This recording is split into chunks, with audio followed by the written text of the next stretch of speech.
All are MD physicians, or DO MD nurse practitioners. Okay, so most all of you all are. So basically what I'm going to do is I'm going to spend about a half hour to share with you a journey that began for me back in 1996. And as all of us have that are docs that are practicing, I had 3 patients die. They were all in their 40s. I knew them well.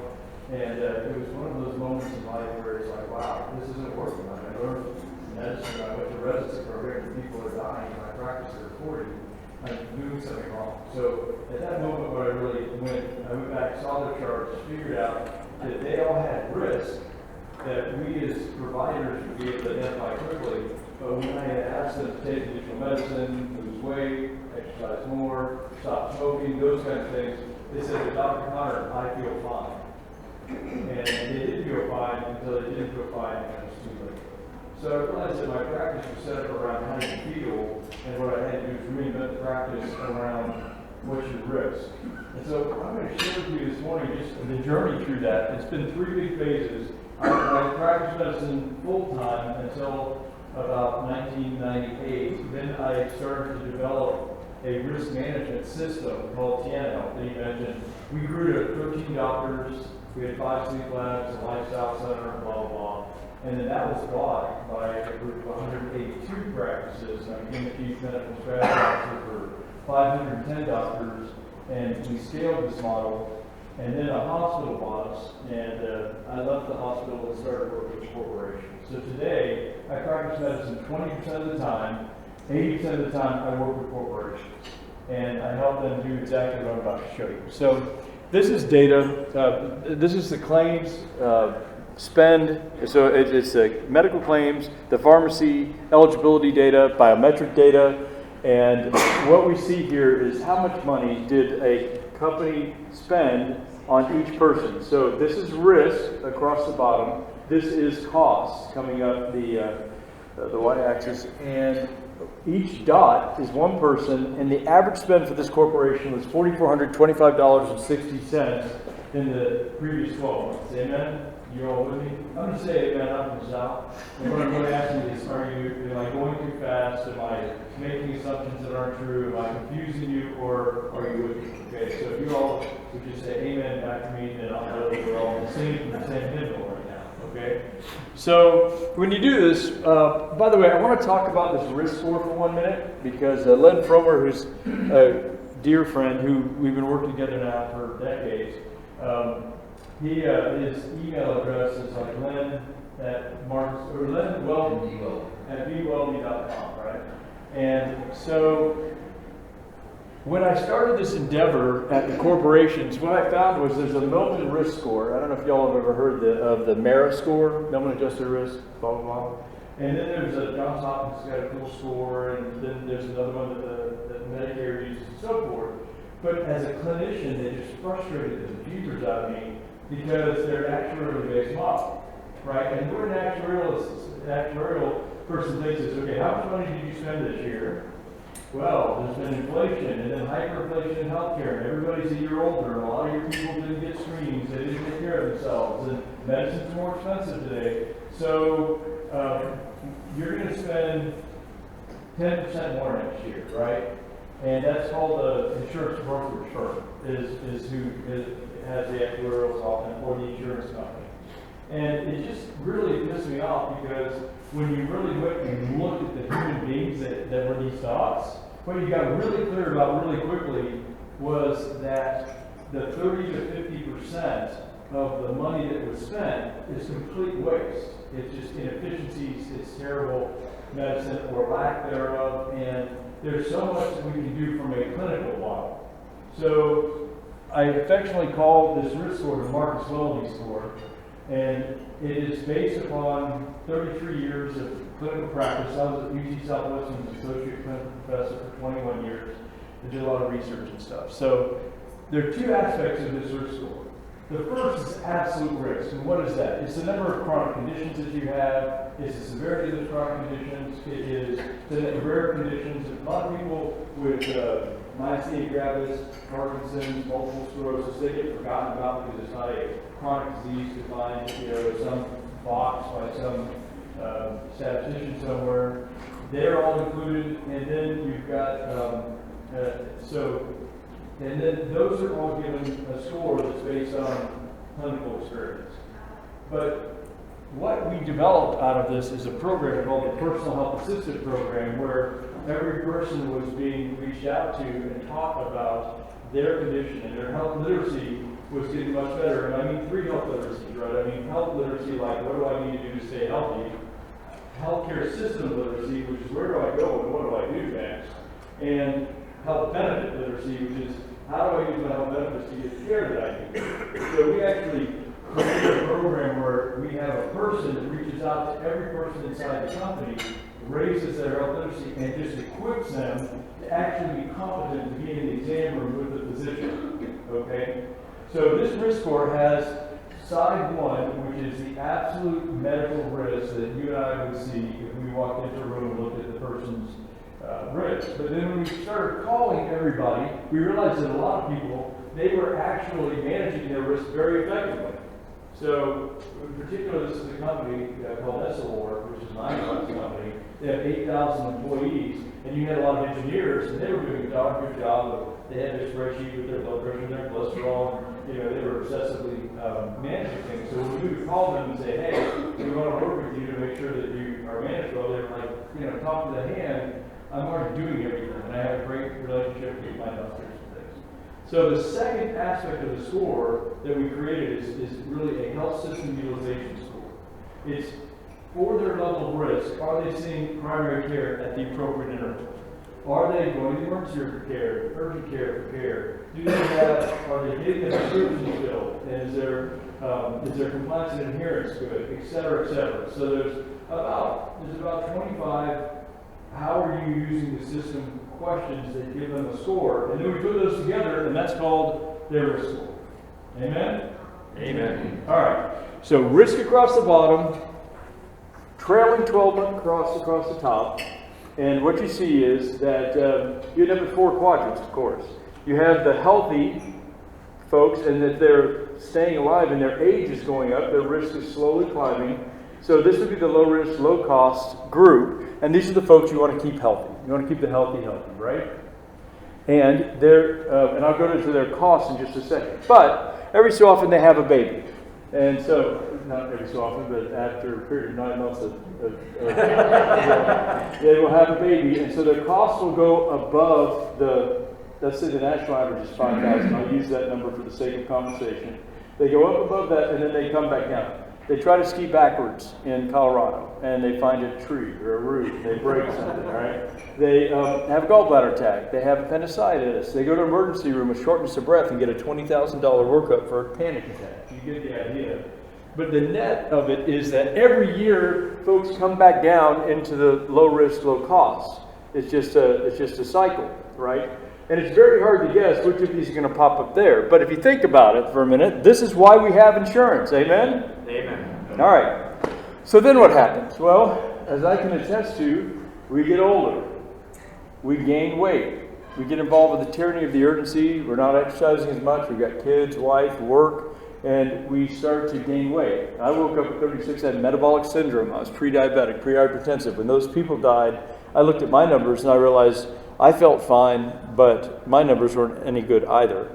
And so we start to see the risk go up. We have people who don't get engaged with primary care, and their risk score goes up. We have people who don't get their cancer screening, so their risk goes up. So at some moment, people cross this line, and this line, this is what we call a risk that on average, a person's going to spend about $5,000 next year.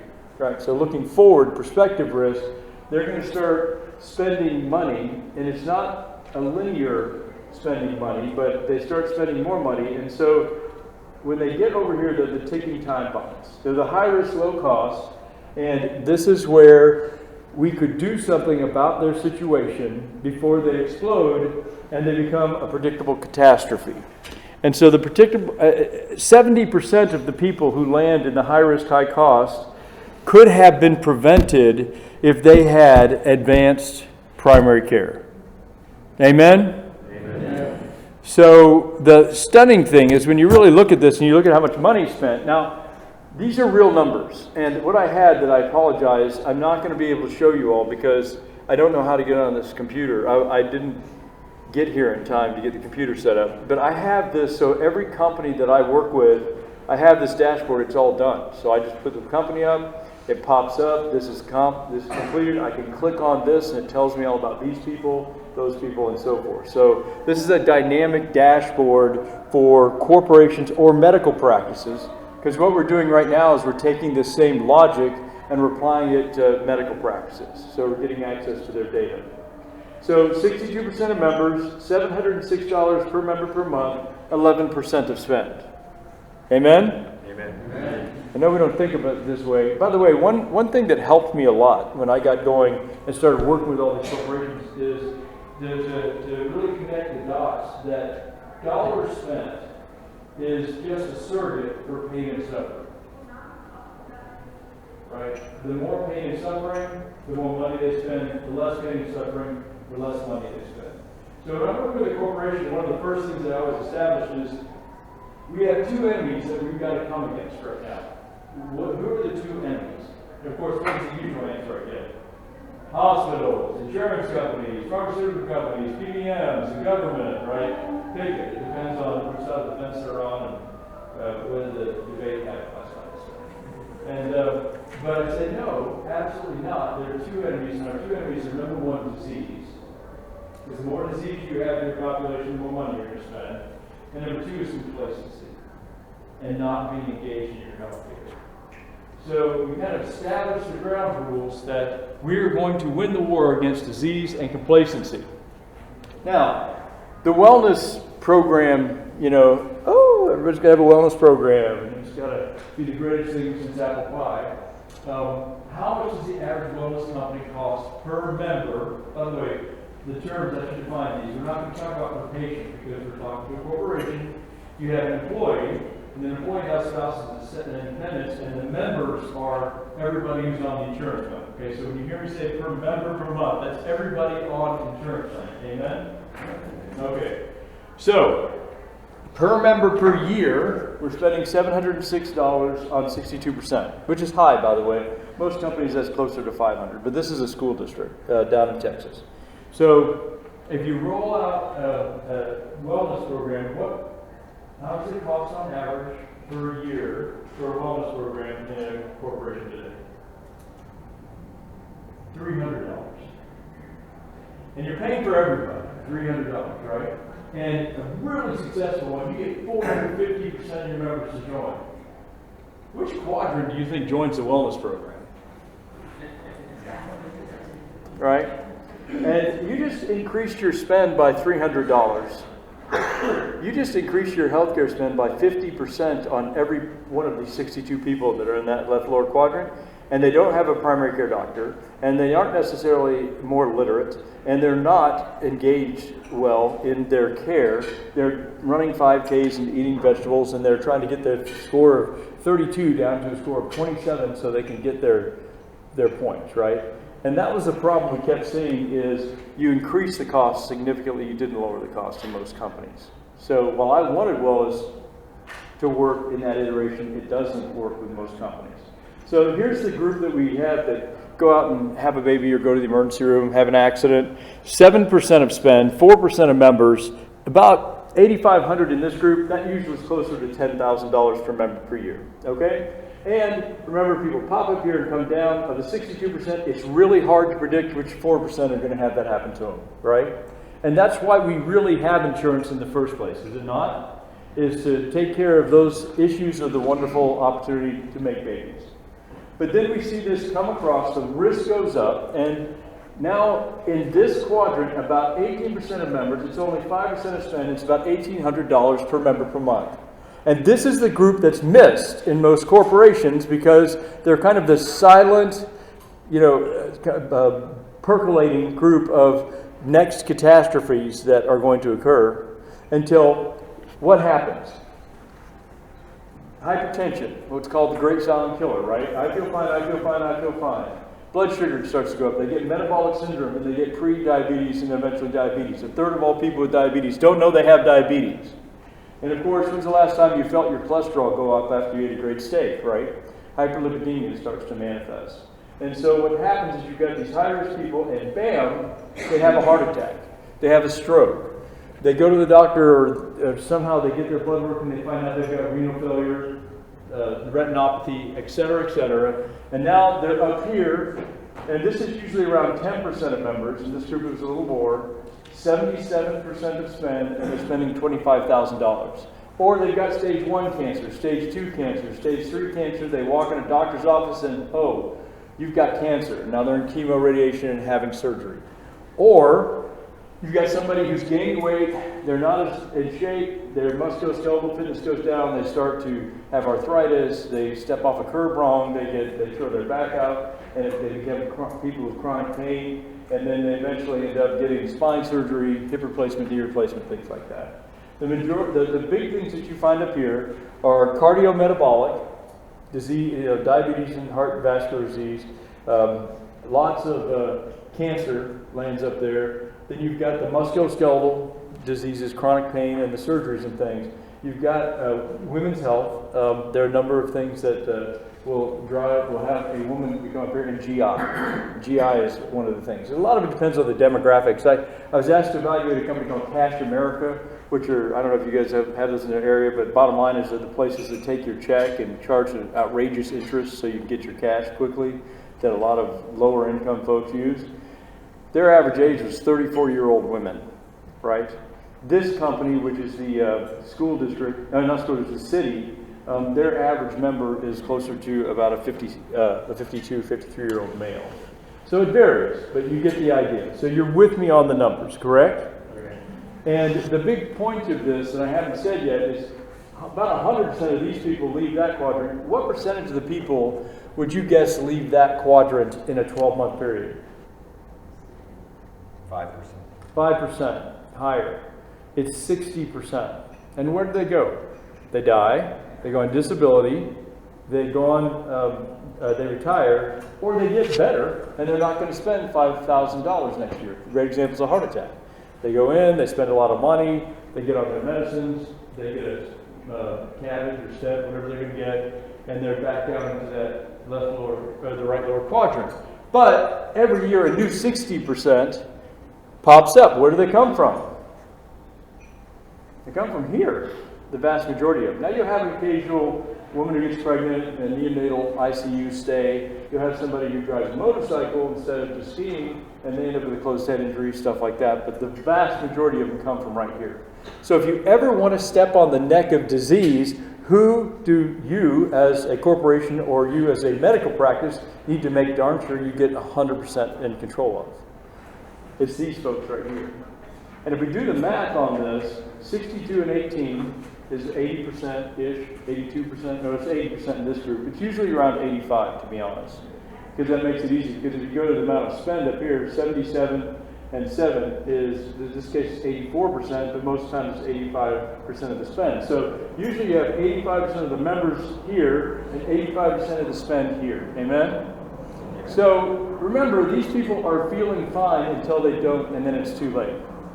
And that's why, by the way, one of the wittiest travesties I've ever seen was in our area, United Healthcare. I feel like you, by the way, just want you to know. I think you probably had a long trip last night too, did you, Diana? Yeah. No. You just, okay, all right. I'm putting her to sleep, so I'm trying to dance around. Keep her awake. I'm about to go to sleep myself, but so the net is okay. So I lost train of my thought. My train of thought. 85. Yeah, so it's 85 spend, 85%. These people feel fine, and who is it that's supposed to have a relationship with an individual that can actually have them change their behavior when they feel fine and they're dealing with the tyranny of the urgent? It's not a 7-minute urgent care center. It's not an emergency room visit. It is your Marcus Welby, right? So primary care, in this case it was about 82%. Primary care we've got to figure out how to have advanced primary care working with these folks. And up here is the specialists and facilities. But I remember what I was going to say now. The wittiest travesty I've ever seen is one of the big insurance companies that's out there. Does anybody here work for an insurance company? No? Well, it's a great big insurance company based out of Minnesota. And they have a deal where they will take the 50 most expensive people in your company and they will assign them a personal nurse. They will give them an RN. That RN will go to their hospital. That RN will go to the doctor's office. That RN will make sure that they get their prescriptions filled. And they guarantee that the spend for those 50 people will be over $1 million less at the end of the year, and they're only going to charge you $333,000 for this program. Do you understand the travesty there? They could go smoke cigarettes and drink all day, and the 50 most important people will either be dead, retired, on disability, or well. And the 50 most expensive people are going to spend well over $1 million usually, and the regression to the mean will be solved. And I can't tell you how many companies have their own nurse now. And it's such a joke. But anyway, what we need is primary care, and we need to manage this effectively. So the problem is that many feel like Marcus Welleby's dead. So we had to figure out, okay, 5 minutes, so I got to get going. We had to figure out, I'm going to go very quickly here, how do we find the Marcus Wellebys in the United States? Because we need to match the people inside our corporations with those doctors and form a partnership. So we came up with this equation, a value equation, quality, safety, service divided by price. We figured out the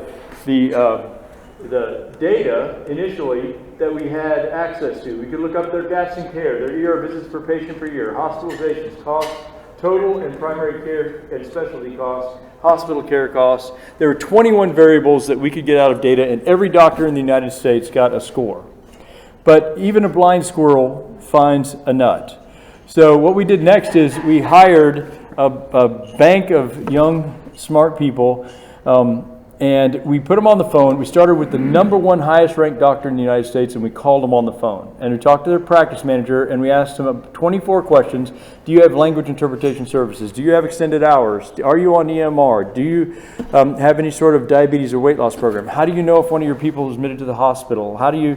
And so there were 24 questions, and so we did a process of care score that included, do you have an EMR? How do you increase access? Do you have telemedicine, things like that? How are you outreaching to that right lower quadrant and making sure they get proper care? For chronic conditions, how are you raising their health literacy? And then how do you track, monitor, and manage that? And each doctor in the United States got a process and outcome score. Then we looked at their license, state medical license, board certification, number of years practicing, patient satisfaction off the web.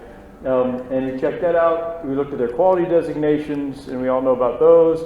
And then we saw what networks they were on. So we built a database with this. And here's an example. This is Palm Beach, Florida. And what we see is this is their score across the bottom. This is the number of doctors. And we saw that the top 50% of doctors in Palm Beach was 1,562 doctors. This is only pediatrics, general internal medicine, family medicine. We did not include OB. And we saw that 25% was 530, and there were 100 doctors in West Palm Beach, or Palm Beach, excuse me, west and east, that we would consider really high functioning doctors. Now, the interesting thing is that when you look at NCQA recognition, what we found is about 80% of the doctors who had NCQA recognition actually practiced, something that you probably would say is a patient-centered medical home. 20% didn't. And then there were a lot that were doctors who were practicing a patient-centered medical home that didn't go get the recognition. Amen? Amen. So the data kind of revealed that there was an R squared that was at least reasonable. So the next thing we looked at is how much it costs. And what we found is that the bottom 50% of doctors, the cost per member per year was $66.98. The top 50% was $38.75. They say, why would that be? Well, they're getting preventive screening. They're getting called in. They're getting their prescriptions filled. Their health literacy is better. They understand their conditions. When they have a problem, they have access to Marcus Welleby. They don't have to go to the emergency room, et cetera, et cetera, et cetera. It was even more surprising. Went to the top 25%, it was $27.25, and the top 10% was $17.90. So just by sending people to the top 50 percentile, we realized we could save $28.23 per year. Amen? Amen. All right. So when you look at the total dollars spent then, where is that money coming from? Well, what we know is in most companies, 7% is being spent with primary care, 15% specialty care, and then you've got hospital care, you've got pharmacy care, and these numbers are a couple years old, obviously. Then you've got miscellaneous medical, and you've got the administrative fees that are being going to BUCA. When you have high quality primary care or advanced primary care, we like to call it. We don't use the term direct primary care. We use advanced. I got it. 1 minute. We see that we pay the primary care doctors more money, and that 7% goes up. In this particular database that I had, it went up to 10% because we selected the doctors in the top 50% and did an evaluation of them and what the dollars spent are with the top docs versus the average doc. And what we see is that the specialist spend goes down, the outpatient, inpatient spend goes down, pharmacy spend goes down, the other spend goes down, the administrative stays the same. And so for every 1% increase in what you spend in advanced primary care, you see a 3% decrease in total cost. Amen? Amen. All right. So we call this dual purpose primary care, we educate, we encourage primary care docs to do dual purpose primary care. And number one, that is you are the first line of defense. You are the advocate for that person. You are going to be available and give them access and help them figure out what's going on, raise their health literacy. And secondly, as they travel through the 15% of the people travel through the 85% on the top, you've got to navigate them through the system. You have to be there for them and with them as they go through that. And I will tell you, as a practicing family doc, I have 2 nurse practitioners with whom I work. It's very hard to do. So every person's known. We're able to rapidly they're able to rapidly contact their doc or Marcus Willoughby team. It's a team now. It's not an individual. There's a proactive plan for management for every single individual. There are pre-planned conversations to raise their health literacy, healthcare system literacy, and their health benefit literacy. And there's ongoing monitoring, guidance, and advocacy as they go through the system. So that said, that is the system that I'm spending my life developing right now. I have about 50,000 lives that is under management, if you will. And I would love to talk with any of you all in practices or in corporations that you want to do this with. It's not hard if you have your data. And so having your data is great. And then you got to figure out who the advanced primary care practices are you're going to work with in your geographic region. And whether you've got 325 locations with 5 people across the United States or 1 location with 500 people, you can find it. It's there. But this is where I think there's a coming revolution that's going to help support getting advanced primary care to every person. And that's where we're primary care for every American. Amen? Amen.